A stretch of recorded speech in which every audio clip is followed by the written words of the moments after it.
Hello students, welcome in today's video class. Today we are going to start a new topic that is geometry. ठीक है, तो आज का हम लोग का टॉपिक है ज्योमेट्री और ज्योमेट्री में हम लोग क्या पढ़ेंगे एक बार पहले देख लेते हैं, फिर उसको शुरू करते हैं हम लोग।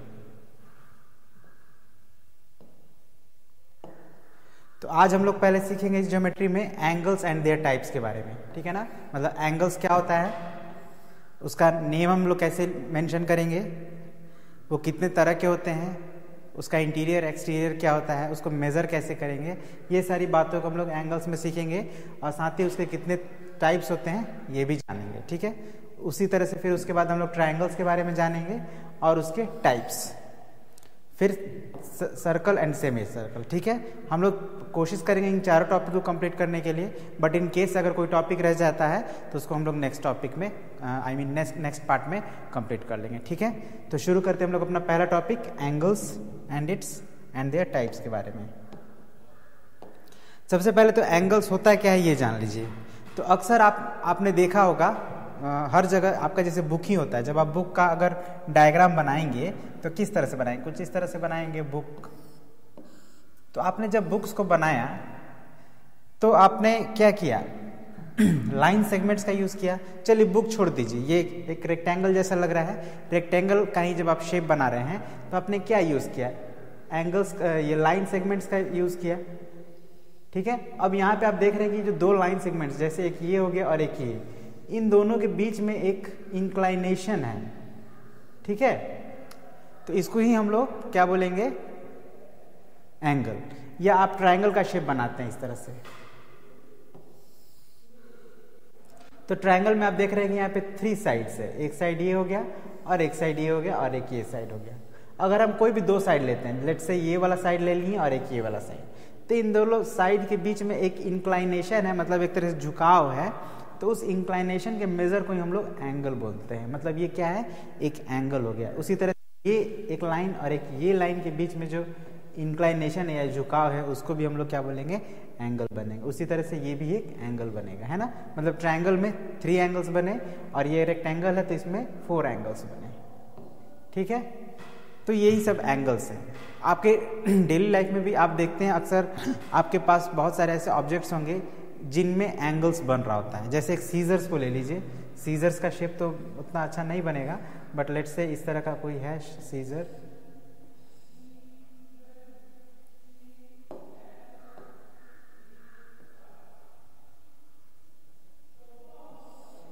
इस तरह से करीब कुछ सीजर्स बनेगा आपका।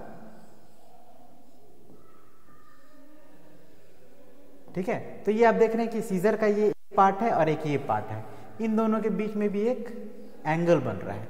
उसी तरह से बहुत सारी चीज़ों को आप पाएंगे जिनके बीच में एंगल्स बनता है। आपके रूम है, रूम का एक वॉल और एक दूसरे वॉल के बीच में एक एंगल बनता है ना। या यहाँ तक कि आप खुद है, अगर आप 5 फिंगर्स को आप ऐसे स्ट्रेच करेंगे तो 2 फिंगर्स के बीच में भी एक ये एंगल बनता है। ठीक है, तो उसी तरह से बहुत सारे आपके आसपास हैं, हर एक ऑब्जेक्ट में कुछ ना कुछ एंगल्स बन रहा है। ठीक है, लेकिन अब इनको हम लोग नेम कैसे देंगे या एंगल फॉर्म कैसे होता है और इनका हम नेम कैसे देंगे, इन बातों पर थोड़ा हम लोग अब ध्यान देंगे। तो आपने पढ़ा है प्रीवियस क्लास में पॉइंट के बारे में, रे के बारे में, लाइन के बारे में और लाइन सेगमेंट के बारे में। ठीक है, तो जस्ट इमेजिन करिए कि एक पॉइंट है, इस पॉइंट से एक रे इस डायरेक्शन में है। ठीक है ना, एक इस पॉइंट से एक रे निकला हुआ इस डायरेक्शन में, इस रे का आप नाम दे दिए ओ ए। ठीक है, अब फिर इसी पॉइंट से डायरेक्शन में इस तरह से इसका आप नाम देते हैं ओ बी। तो आप देखेंगे यहां भी एक एंगल बन गया है ना। जब एक पॉइंट से कोई 2 रे निकल रहा होता है या 2 लाइन सेगमेंट निकल रहा होता है या 2 लाइन निकल रहा होता है, तो उनके बीच का जो इंक्लाइनेशन होता है इसी को हम लोग एंगल बोलते हैं। इसका मतलब ये एक एंगल बन गया। लेकिन अगर इस एंगल का नाम मतलब नेम करना हो, इसको नाम एक देना हो, तो कैसे देंगे। तो सबसे पहले आप ये जान ले कि जब भी कोई एक एंगल बनता है तो उस पॉइंट, जिस पॉइंट से 2 लाइन सेगमेंट या लाइन निकलते हैं, उस पॉइंट को हम लोग उसका वर्टेक्स कहते हैं। मतलब ये O जो है हमारा वर्टेक्स है, ठीक है। और आप देखेंगे कि इस एंगल में दो रेज भी निकले हुए हैं, एक तो OA और एक OB, है ना। कौन कौन? OA आप सीखे हैं कि किसी रेज का नाम हम लोग कैसे लिखते हैं, और OB, ये दो इसमें से रेज निकले हुए हैं। और इन दोनों रे को हम लोग क्या बोलेंगे, इस एंगल का आर्म्स कहते हैं, ठीक है ना। तो सबसे पहले हम लोग ये समझ गए कि एक एंगल के क्या पार्ट होते हैं। एक पार्ट होगा उसका वर्टेक्स और दो आर्म्स होंगे। किसी भी एंगल के एक वर्टेक्स और दो आर्म्स जरूर होंगे, ठीक है ना। तो अब इसका नाम कैसे लिखेंगे, तो हमें क्या करना है कि ये जो वर्टेक्स है उसको लिख देंगे बीच में, ठीक है। और ये जो दो पॉइंट्स हैं B और A, इसको हम लोग इसके किनारे में लिख देंगे। या तो हम A इधर लिख दें और B इधर लिख दें, तो ये हमारा हो गया एंगल AOB। या इसी को हम लोग ऐसे लिख सकते हैं, O बीच में लिख देंगे, B इधर और A इधर। तो इस तरह से ये बन गया एंगल BOA, ठीक है। तो बहुत सिंपल है, ज़्यादा कुछ नहीं है। लेकिन फिर से एक बार हम लोग इसको इसी बातों को जो हमने अभी इतना डिस्कस किया एक बार फिर से समझ लेते हैं। वाई? बिकॉज थोड़ा और क्लियर हो जाएगा।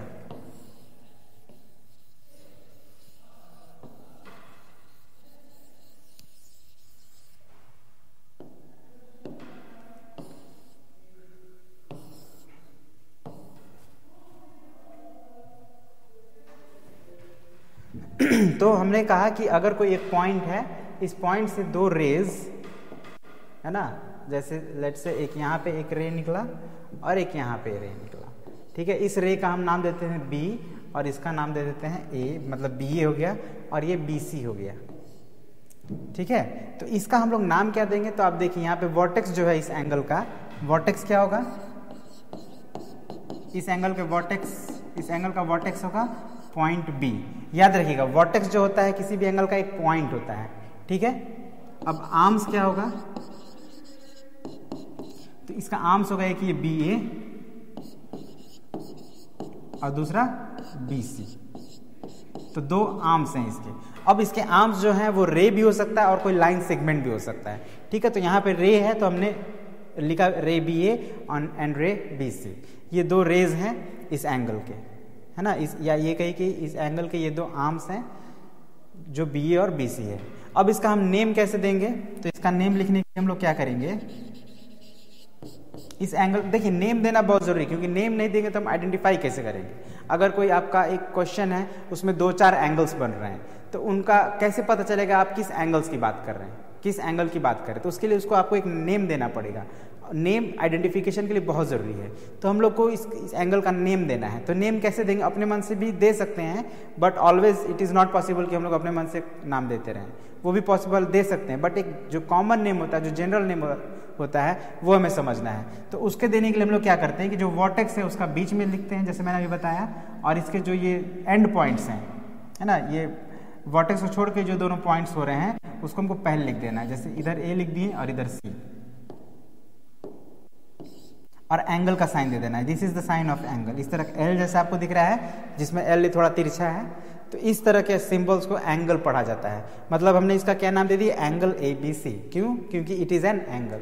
या इसको हम लोग ऐसे भी लिख सकते हैं, एंगल का साइन दे दिए, और जैसे मैंने कहा B जो है वर्टेक्स है वो बीच में होना चाहिए, तो यहाँ पे C भी लिख सकते हैं, CBA भी लिख सकते हैं। मतलब कि दोनों ही कंडीशन में हमारा जो वर्टेक्स है वो सेंटर पे है, वो ज़्यादा इंपॉर्टेंट है। और जो ये A और C है ये इसके अगल बगल में, चाहे A पहले रहे या बाद में रहे, उसी तरह C पहले रहे या बाद में, उससे फर्क नहीं पड़ता है। लेकिन हमारा सेंटर जो वर्टेक्स है वो सेंटर पे होना चाहिए, नहीं तो आपका नाम जो है वो प्रॉपर नहीं होगा उस एंगल का, ठीक है। तो आई होप समझ में आ गया होगा कि हम लोग एंगल कैसे फॉर्म करते हैं, उसके कौन कौन से पार्ट्स होते हैं और उसका नेम कैसे हम लोग देते हैं, ठीक है। और जैसे कि मैंने बताया कि हम लोग इसका कुछ अलग नाम भी दे सकते हैं, जैसे हम लोग इसका नाम दे दिए एंगल X, ये भी चलेगा, बट ऑल द टाइम हम लोग इस तरह से नहीं कर सकते। तो एक कॉमन जो जनरल जो तरीका है ये आपको जानना जरूरी है कि हम लोग एटलीस्ट इस तरह से उस एंगल का नेम जरूर दें, ठीक है। अब हम लोग समझते हैं एंगल का कैसे मेजर करेंगे।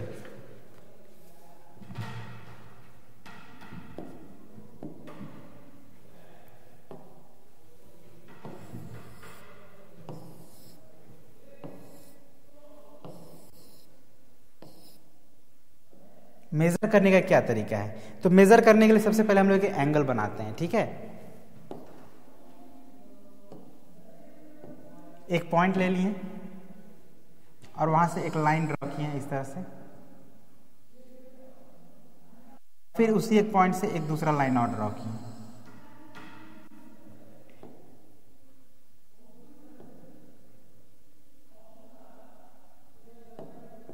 ठीक है, तो ये हमारा एक बन गया एंगल। ठीक है, ये हम इसका एक नाम दे देते हैं, ये O, यहाँ पे A O A और यहाँ पे B। तो ये BO एक एंगल बन गया, है ना।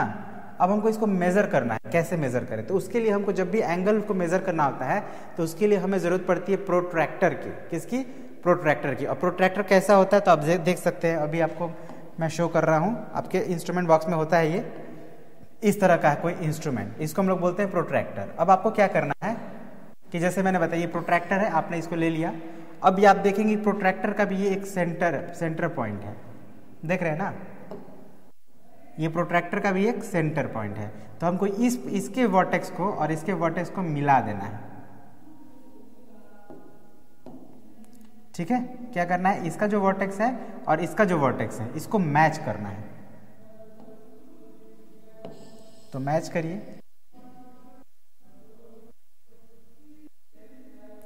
ठीक है, मैच कर गया। और ये जो 0 डिग्री है,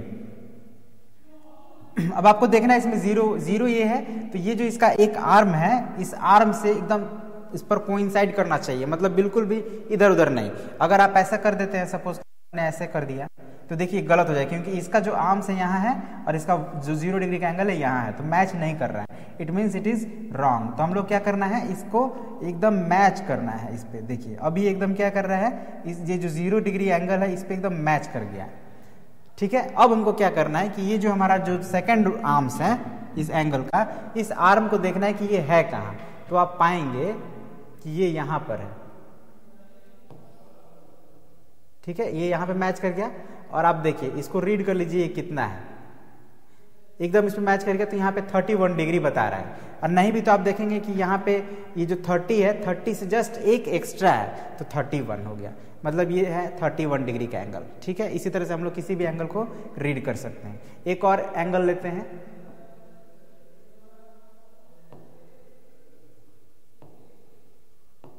एक और एंगल हम लोग बनाते हैं ताकि आपको और अच्छे समझ में आएगा।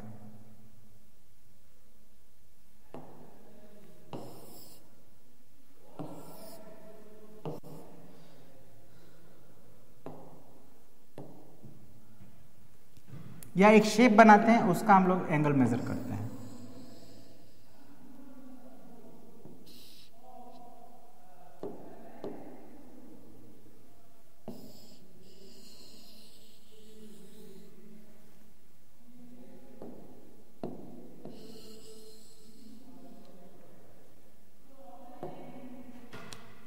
ऑलराइट, तो यहाँ पे एक एक्स्ट्रा लाइन आ गया, बट इससे हमको मतलब भी हम लोग ये वाला एंगल मेजर करेंगे। ठीक है ना, कैसे मेजर करेंगे? तो सबसे पहले हम लोग लेंगे प्रोट्रैक्टर को, जैसे अभी ले लिए, और प्रोट्रैक्टर का ये जो वर्टेक्स है इसके वर्टेक्स से मैच करेंगे। ठीक है, वर्टेक्स से मैच कर लिए। और इसका जो 0 डिग्री का एंगल है, 0 जो है वो इस लाइन से मैच होना चाहिए। अब हमको मैच ये देखना है कि ये वाला जो लाइन है,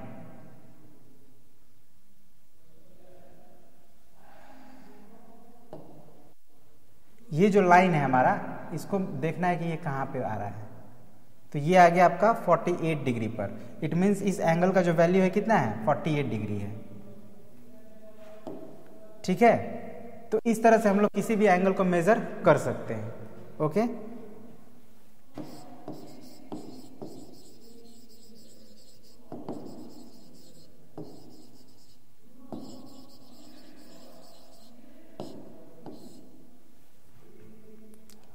तो इसी तरह से आपके बुक में कुछ दिए हुए हैं एंगल्स, उनको आपको प्रोट्रैक्टर के हेल्प से मेजर करना है। ठीक है, अब हम लोग देखते हैं, और हम लोग एक और बात जान लेते हैं किसी भी एंगल के बारे में।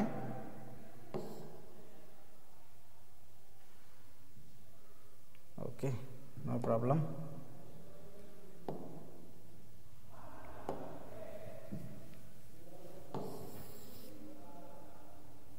लेट से हमारे पास एक एंगल है इस तरह से कुछ,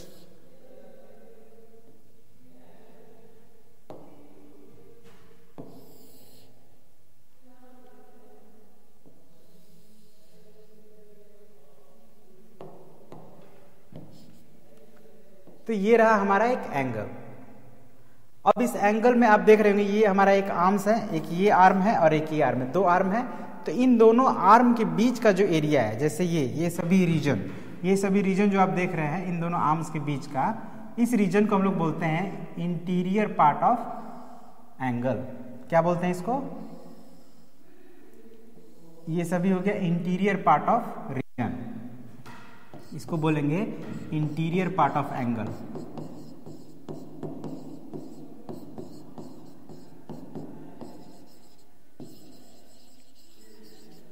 ठीक है, कोई भी एंगल बनता है तो एंगल के 2 आर्म्स के बीच का जो रीजन होता है उसको हम लोग बोलते हैं इंटीरियर पार्ट ऑफ एंगल। ठीक है, और ये जो अभी ये जो इधर का जो जितना भी रीजन है जो आपका इंटीरियर पार्ट में नहीं पड़ रहा है उसको हम लोग बोलते हैं एक्सटीरियर पार्ट ऑफ या एक्सटीरियर ऑफ एंगल। ठीक है, इंटीरियर पार्ट बोलिए, इंटीरियर बोलिए, उसी तरह से एक्सटीरियर पार्ट बोलिए या एक्सटीरियर बोलिए, दोनों ही ठीक है, सेम है। तो ये जो रीजन है वो सब एक्सटीरियर है ऑफ एंगल और ये वाला रीजन इंटीरियर। मतलब अगर यहाँ पे कोई पॉइंट हम लिख दें, मान लीजिए P है और यहाँ पे कोई पॉइंट ले लें Q और यहाँ पे कोई पॉइंट ले लें M, तो आप कहेंगे कि ये जो पॉइंट P है, this point P is at the interior of angle and this point Q is at exterior of angle और this M is also exterior of angle. ठीक है ना, एक्सटीरियर मतलब सिर्फ उधर ही वाला नहीं, इधर में भी जो भी होगा एंगल के इस तरफ भी वो सब जो पार्ट है, जो हिस्से हैं वो एक्सटीरियर ऑफ द एंगल कहलाएंगे। ठीक है ना, तो ये आपको भी जानना था। मतलब ये हमारा टॉपिक हो गया exterior and interior of exterior and interior of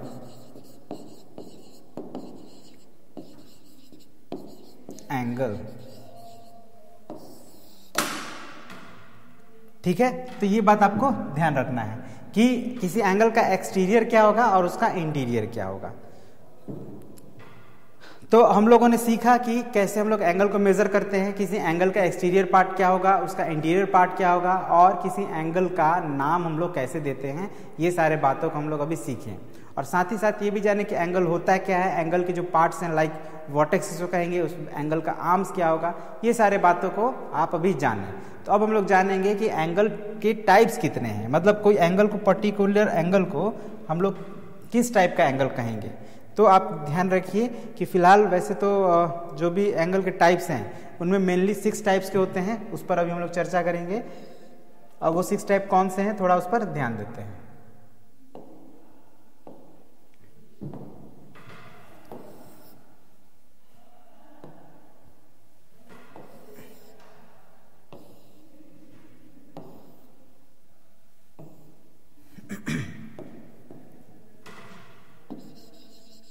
types of angles के बारे में हम लोग अब बात करेंगे। Types of angles. तो बाबू एंगल्स के जो टाइप्स हैं वो 6 हैं। अभी हम लोग जो पढ़ेंगे वो 6 टाइप्स ऑफ एंगल पढ़ेंगे, जिनमें से पहला है एक्यूट एंगल,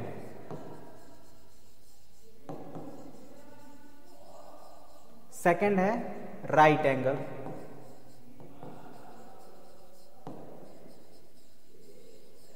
और थर्ड है obtuse angle.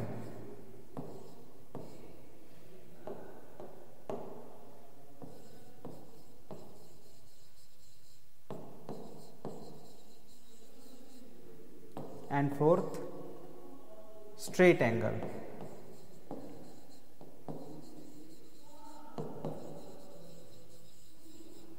And fifth reflex angle.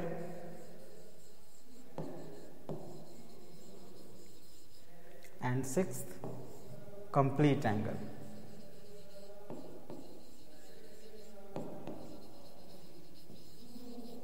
ठीक है, या इसको होल एंगल भी कह सकते हैं। अब हम लोग किसको एक्यूट एंगल कहेंगे, किसको राइट एंगल कहेंगे, किसको ऑब्ट्यूज एंगल कहेंगे और किसको स्ट्रेट एंगल कहेंगे, ये चीज हम लोग समझ लेते हैं। तो इसको समझने के लिए हम लोग यूज करते हैं प्रोट्रैक्टर का।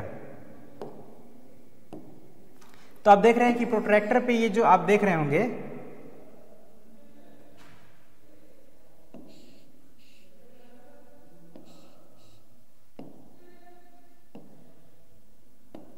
चलिए ये प्रोट्रैक्टर आप देख रहे होंगे, आपको इसमें अच्छा यहाँ पे एंगल बन गया ऑटोमेटिकली, बट हमें इसकी ज़रूरत नहीं है, हम लोग इसको हटा देंगे। हम लोग को बस इसमें ये ध्यान देना है कि जो आपका प्रोट्रैक्टर है ये आपका शुरू हो रहा है 0 से, ये देखिए यहाँ पे,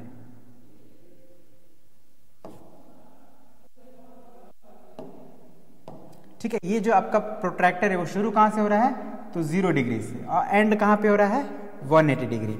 मतलब इस प्रोट्रैक्टर में जो एंगल बनेंगे आपके वो 0 डिग्री से लेकर 180 डिग्री तक के ही एंगल बनेंगे, ठीक है। तो ये 0 से लेकर जो 180 डिग्री तक का एंगल है इसको हम लोग फिलहाल 3 या 4 पार्ट में बांट सकते हैं इसी को।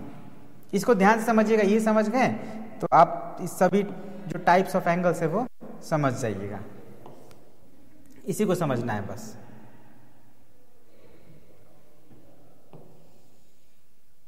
इसको अभी 0 पर ही कर देते हैं, ठीक है। तो आप देखेंगे 0 डिग्री जो एंगल है इसको हम लोग 0 एंगल भी कहते हैं। मतलब अगर कोई एक सीधा लाइन आप खींच दें तो वो भी एक एंगल बनाएगा, या ये कहीं कि कोई एंगल नहीं बनाएगा। तो जब कोई एंगल नहीं बनाएगा तो उसको हम क्या बोलेंगे, 0 एंगल। तो ये एक हो गया। अब 0 ये डिग्री हो गया और ये हो गया 90 डिग्री। ध्यान दीजिए, ये आपको यहाँ पे दिख रहा है 90 डिग्री।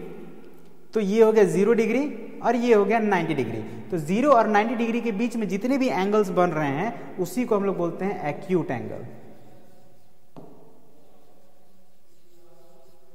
क्या बोलते हैं उसको, एक्यूट एंगल बोलते हैं।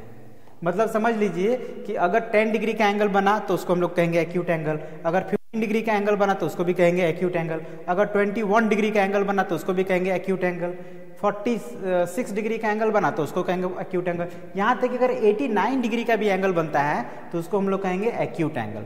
लेकिन अगर 89 के बाद 90 डिग्री का एंगल बन रहा है तो उसको हम लोग क्या कहेंगे, फिर उसको हम लोग एक्यूट एंगल नहीं कहेंगे, उसको कहेंगे हम लोग राइट एंगल।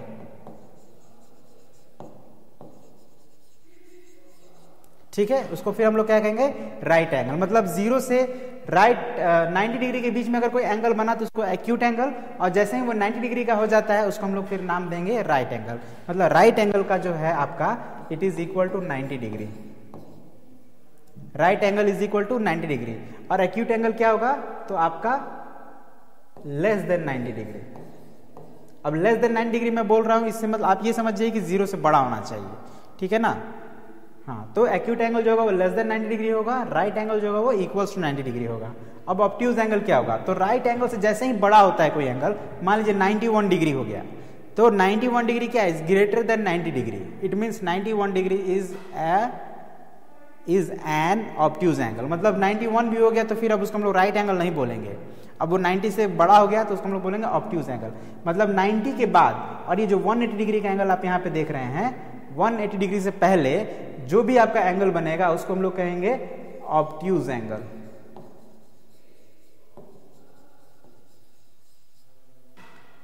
और समझ गए, मतलब 90 डिग्री और 180 के बीच में जितना ही बना है, 179 डिग्री का एंगल बना, 179 डिग्री, तो क्या होगा, वो ऑब्ट्यूज एंगल होगा। उसको हम लोग कोई और नाम नहीं देंगे।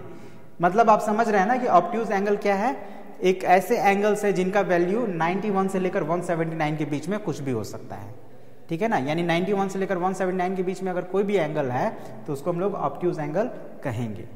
लेकिन अगर 180 डिग्री का एंगल बन गया तो उसको क्या कहेंगे, तो आप देखिए ये 180 डिग्री का जो एंगल बन रहा है वो एकदम स्ट्रेट लाइन हो जा रहा है ना, स्ट्रेट लाइन हो जा रहा है, इसीलिए हम लोग इसको बोलते हैं स्ट्रेट एंगल। 180 डिग्री को क्या बोलेंगे, स्ट्रेट एंगल बोलेंगे, स्ट्रेट एंगल।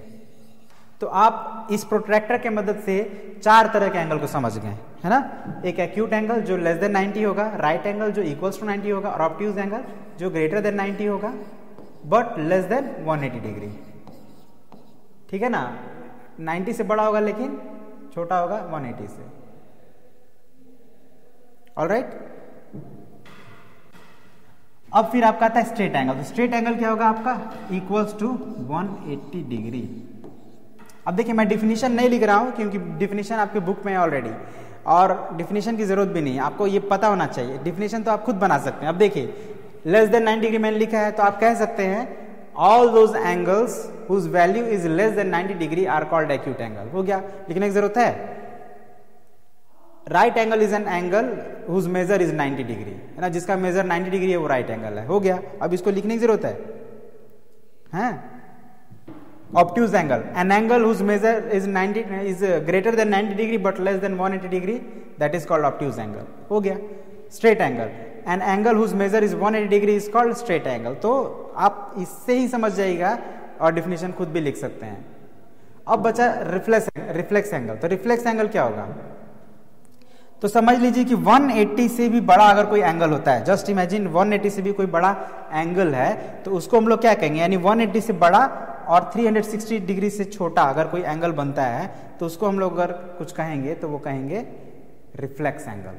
ठीक है ना? क्या होगा? 180 से बड़ा मतलब स्ट्रेट एंगल से बड़ा, यहां से समझिए 180 से बड़ा होना चाहिए। यहाँ पे स्पेस नहीं है, चलिए यहाँ पे हम रहने देते हैं, इसको नेक्स्ट पेज में आपको एक्सप्लेन करते हैं।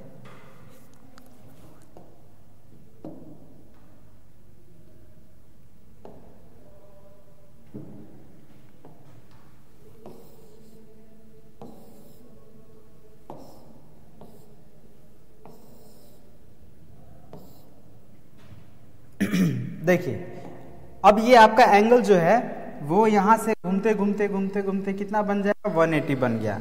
अगर 180 से भी ये क्रॉस कर जाए, अभी तो ये 180 से ज्यादा नहीं जाएगा, बट सपोज ये 180 को भी क्रॉस कर जाता है ना, मतलब अगर कोई एंगल इस तरफ इधर बनता है 180 से बड़ा, तो उसी को हम लोग कहेंगे रिफ्लेक्स एंगल। ध्यान दीजिएगा, रिफ्लेक्स एंगल, इसको बस थोड़ा समझ लीजिए अच्छे से। रिफ्लेक्स एंगल क्या क्या होना चाहिए? तो 180 से बड़ा होना चाहिए लेकिन 360 से छोटा होना चाहिए, उसी को हम लोग बोलेंगे रिफ्लेक्स एंगल। ठीक है? रिफ्लेक्स एंगल क्या हो गया आपका? Greater than 180, greater than 180 but less then 360, उसको हम लोग बोलते हैं रिफ्लेक्स एंगल। अब कंप्लीट एंगल क्या है? तो कंप्लीट एंगल मतलब 360 डिग्री। 360 का कंप्लीट का मतलब कोई ऑब्जेक्ट अगर पूरा एक कंप्लीट राउंड बना लिया तो that is called a complete angle. ठीक है? तो 360 डिग्री का एंगल अगर है तो उसको कंप्लीट एंगल कहेंगे। तो ये सब बात आपको बस याद रखना है, दैट्स ऑल, इतना ही याद रखना है ना? जनरली आप देखें कि कोई भी एंगल बनेगा वो 0 डिग्री से लेकर 360 डिग्री तक बनेगा, है ना? उससे भी बड़ा बनता है बट अभी हम लोग उसकी बात नहीं करेंगे। यानी हमारा एंगल जो है मेनली 0 डिग्री से लेकर 360 डिग्री के बीच में बन रहा है। तो अगर 0 डिग्री का एंगल है तो उसको बोलेंगे जीरो एंगल, है ना? तो उसकी भी बात हम लोग नहीं कर रहे हैं। 0 डिग्री से बड़ा है, 90 डिग्री से छोटा है तो उसको बोलेंगे एक्यूट एंगल, और 90 डिग्री के बराबर है तो बोलेंगे राइट एंगल। 90 डिग्री से बड़ा है लेकिन 180 से छोटा है तो उसको बोलेंगे ऑब्ट्यूज एंगल, और अगर इससे भी बड़ा है और 360 छोड़ा तो उसको बोलेंगे रिफ्लेक्स एंगल, और अगर 360 के बराबर हो गया तो उसको बोलेंगे कंप्लीट एंगल। ये इस बात को आपको ध्यान रखना है। आई होप आपको जो बताया गया वो समझ में आ गया। इसको अब एग्जिट कर देते हैं, लेकिन यहाँ पे तो हो गया अभी ब्लैंक, तो इसको हम लोग ऐसे बना देते हैं ताकि आपको क्लियर हो जाए। ठीक है? ये 0 डिग्री है, ये सेंटर है आपका, और ये 90 डिग्री है।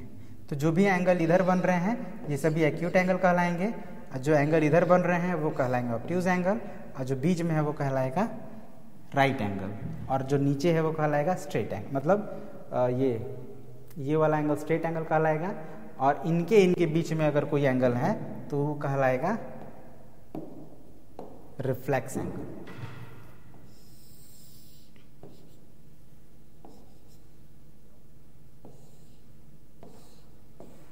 ठीक है?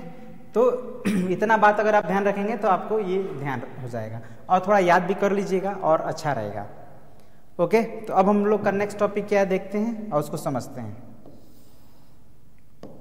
अब नेक्स्ट टॉपिक है ट्रायंगल्स एंड इट्स टाइप्स। अब हम लोग को इसमें ट्रायंगल्स के बारे में समझना है।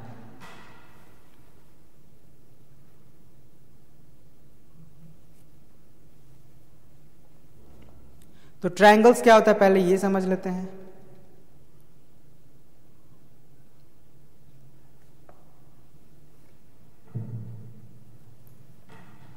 तो ट्रायंगल आप देखिए इस तरह का एक शेप होता है ट्रायंगल।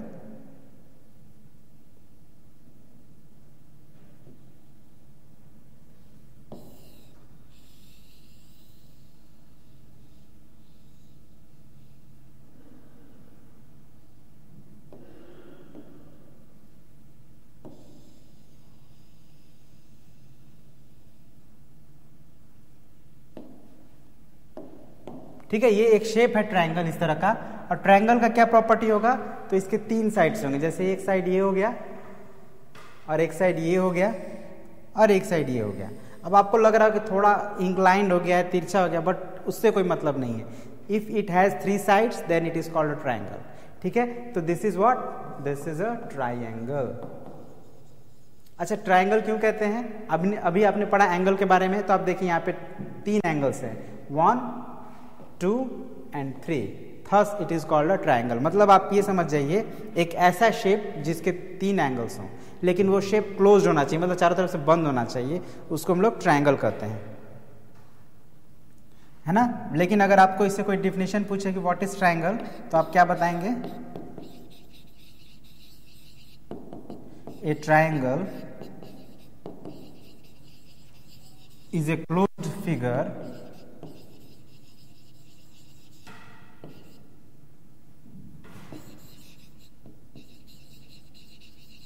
bounded by 3 sides।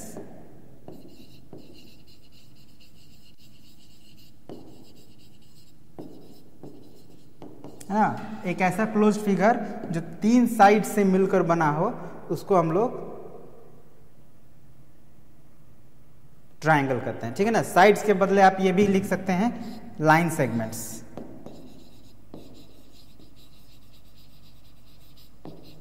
ठीक है, साइड्स कहिए या लाइन सेगमेंट्स कहिए, दोनों बातें सेम है। ठीक है, तो अगर आपसे पूछे व्हाट इज अ ट्रायंगल, तो आप क्या बताएंगे, ए triangle is a closed figure bounded by 3 sides और 3 लाइन सेगमेंट्स। समझ गए आप। और आप ये भी देखिए, ट्रायंगल में हमेशा 3 एंगल्स होंगे, 3 साइड्स होंगे। ठीक है, तो इसी बेस पे हम लोग कह सकते हैं कि ट्रायंगल के कितने टाइप्स हो सकते हैं। चलिए, तो हम लोग अब इसके टाइप्स को समझ लेते हैं, और इसको हम लोग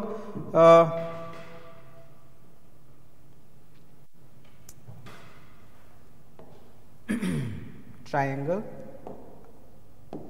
टाइप्स ऑफ ट्रायंगल।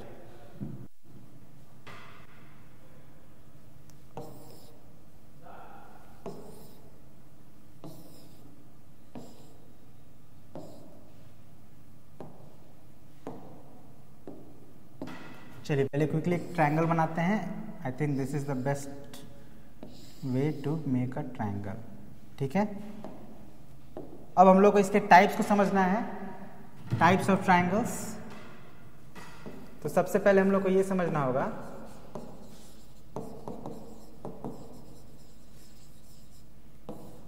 कि इसके पार्ट्स कौन कौन से हैं। ठीक है ना, पार्ट्स कौन कौन से हैं। तो आप देख रहे हैं कि ये ट्रायंगल जो है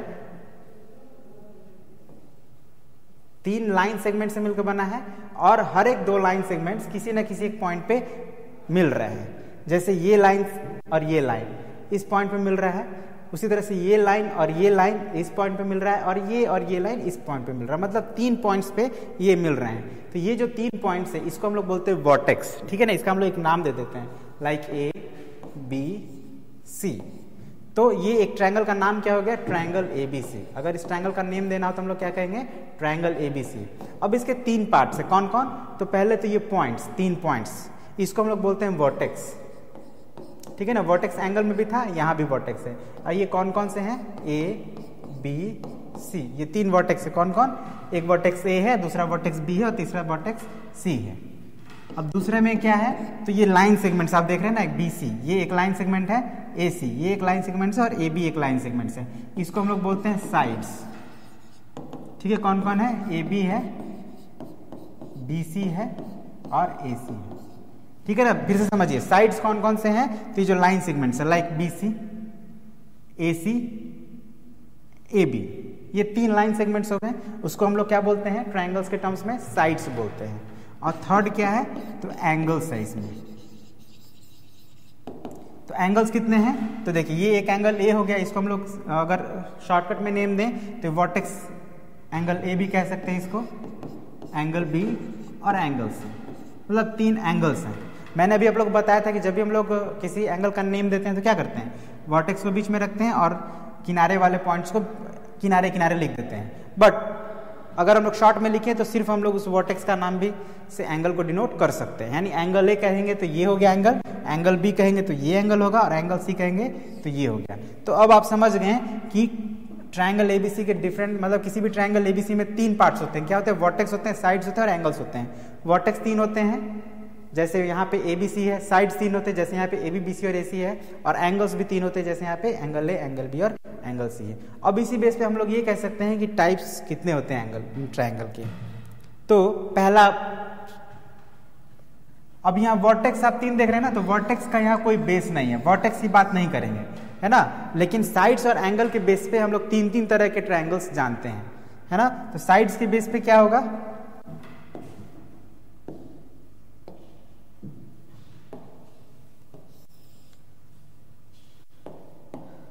तो on the basis of side,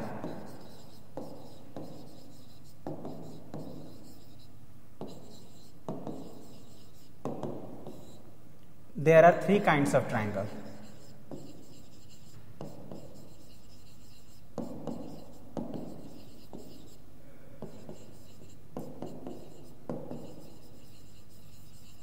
कौन कौन? तो पहला scalene triangle,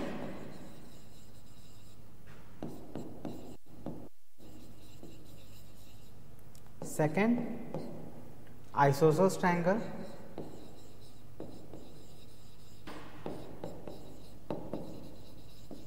and third equilateral triangle.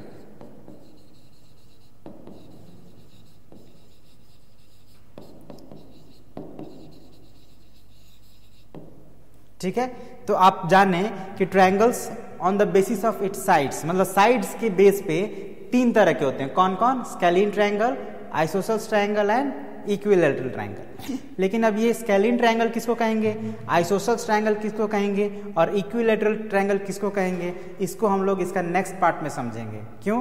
क्योंकि ऑलरेडी आपने एंगल्स के 6 काइंड्स को जाना, आपको वो भी याद करना, एंगल्स को कैसे नेम देते हैं, एंगल्स के कौन कौन से पार्ट्स होते हैं, उनको कैसे मेजर करते हैं, है ना। ये सारी बातों को आपने सीखा। अब इतनी सारी बातों को थोड़ा अगर आप प्रैक्टिस कर लेंगे तो आपके लिए ठीक रहेगा, क्योंकि अगर और बताएंगे फिर आपके लिए बहुत ज़्यादा हो जाएगा, वो प्रैक्टिस करना आपके लिए थोड़ा मुश्किल होगा। तो आज हम लोग सिर्फ इतना ही तक रहने देते हैं कि टाइप्स ऑफ ट्रायंगल में on the basis of sides 3 तरह के होते हैं, स्केलीन ट्रायंगल, आइसोसेलेस ट्रायंगल और इक्विलैटरल ट्रायंगल। और ये अब किसको हम स्केलीन ट्रायंगल कहेंगे, किसको हम आइसोसेलेस ट्रायंगल कहेंगे और किसको इक्विलैटरल ट्रायंगल कहेंगे, इस पर चर्चा हम लोग अगले पार्ट में करेंगे। ठीक है, तो आज के लिए इतना ही हम रहने देंगे। आपको इन सारी बातों को हम लोग नेक्स्ट पार्ट में कवर करेंगे। तो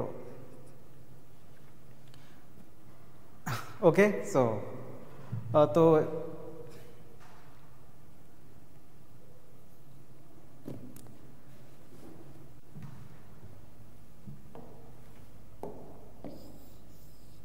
अभी हमारा 2-3 पार्ट्स और बच रहा है, जैसे सर्कल और सेमी सर्कल।